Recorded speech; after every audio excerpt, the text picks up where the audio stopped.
Angamaly seat വിഷയത്തിൽ ഇടഞ്ഞുനിന്ന Kerala Congress Jacob group നേതാവ് Johnny നെല്ലൂരിനെ അനുനയിപ്പിച്ച് UDF secretary സ്ഥാനത്തേക്ക് ജോണി നെല്ലൂരിനെ നിർദ്ദേശിക്കുമെന്ന് മുഖ്യമന്ത്രി ഉമ്മൻചാണ്ടി പറഞ്ഞു. സീറ്റ് വിഭജനത്തിൽ കെ മാണിക്കുണ്ടായ അതൃപ്തിയും പരിഹരിക്കാൻ മുഖ്യമന്ത്രി തന്നെ രംഗത്തിറങ്ങി. പാലാ കരിങ്ങോടിക്കലെ കെ എം മാണിയുടെ വീട്ടിൽ മുഖ്യമന്ത്രി ഉമ്മൻചാണ്ടിയും ജോണി നെല്ലൂരും അനൂപ് ജേക്കബും 15 മിനിറ്റ് നീണ്ട ചർച്ച. മഞ്ഞുരുകിയ മുഖവുമായി ജോണി നെല്ലൂരും മുഖ്യമന്ത്രിയും. അങ്കമാലി സീറ്റിൽ ഇടഞ്ഞുനിന്ന ജോണി നെല്ലൂരിനെ അനുനയിപ്പിക്കാൻ മുഖ്യമന്ത്രി തന്നെയാണ് മുൻകൈയെടുത്തത്. സീറ്റ് വിഭജന സമയത്തെ ചില പ്രത്യേക സാഹചര്യം ജോണി നെല്ലൂരിനും പാർട്ടി പ്രവർത്തകർക്കും മാനസികമായി ബുദ്ധിമുട്ടുണ്ടാക്കിയതായി സമ്മതിക്കുന്നുവെന്നും എന്നാൽ ചർച്ചയ്ക്ക് ശേഷം പ്രശ്നങ്ങളെല്ലാം പരിഹരിക്കപ്പെട്ടതായും മുഖ്യമന്ത്രി ഉമ്മൻചാണ്ടി പറഞ്ഞു. ജോണിയുടെ പേര് ഞങ്ങൾ അടുത്ത UDF യോഗത്തിൽ സെക്രട്ടറി സ്ഥാനത്തേക്ക് പ്രപ്പോസ് ചെയ്യാൻ തീരുമാനിച്ചിരിക്കുകയാണ്.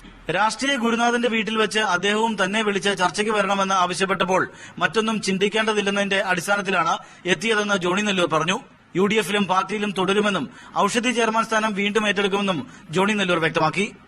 ഞാൻ ഈ സീറ്റ് വിഭജന ചർച്ചയുമായി ബന്ധപ്പെട്ട് രാജിവെച്ച സ്ഥാനങ്ങൾ, ഔഷധി ചെയർമാൻ സ്ഥാനം ഉൾപ്പെടെ പാർട്ടിയുടെ ചെയർമാൻ സ്ഥാനം ഉൾപ്പെടെ UDFിലെ ഉന്നതാധികാര സമിതി അംഗസ്ഥാനത്തു നിന്നുള്ള രാജി ഉൾപ്പെടെ എല്ലാം പിൻവലിച്ചിരിക്കുന്നു. ചർച്ച ജോണി നെല്ലൂരിന് വേണ്ടിയായിരുന്നുവെങ്കിലും സീറ്റ് വിഭജന ചർച്ചാവേളയിൽ കേരള കോൺഗ്രസ് എം പാർട്ടിക്കുണ്ടായ ചില അസ്വാരസ്യങ്ങളും പറഞ്ഞു തീർക്കാൻ മുഖ്യമന്ത്രി ശ്രമിച്ചു. സീറ്റ് വിഭജനത്തിൽ ഉണ്ടായ കാര്യങ്ങൾ കെ എം മാണിയെ കൂടി ബോധ്യപ്പെടുത്താൻ അവസരമൊരുക്കിയാണ് ഉമ്മൻചാണ്ടി ചർച്ചയ്ക്കായി കെ എം മാണിയുടെ വീട് തെരഞ്ഞെടുത്തതും. UDFിനായി ഒറ്റക്കെട്ടായി പ്രവർത്തിക്കുമെന്ന് അറിയിച്ച ജോണി നെല്ലൂർ പിന്നീട് കെ എം മാണിയുടെ തെരഞ്ഞെടുപ്പ് കൺവെൻഷനിലും പങ്കെടുത്താണ് മടങ്ങിയത്. ക്യാമറ പേഴ്സൺ ഷാഫിക്കൊപ്പം ആൽവിൻ തോമസ്, മീഡിയ 1, കോട്ടയം.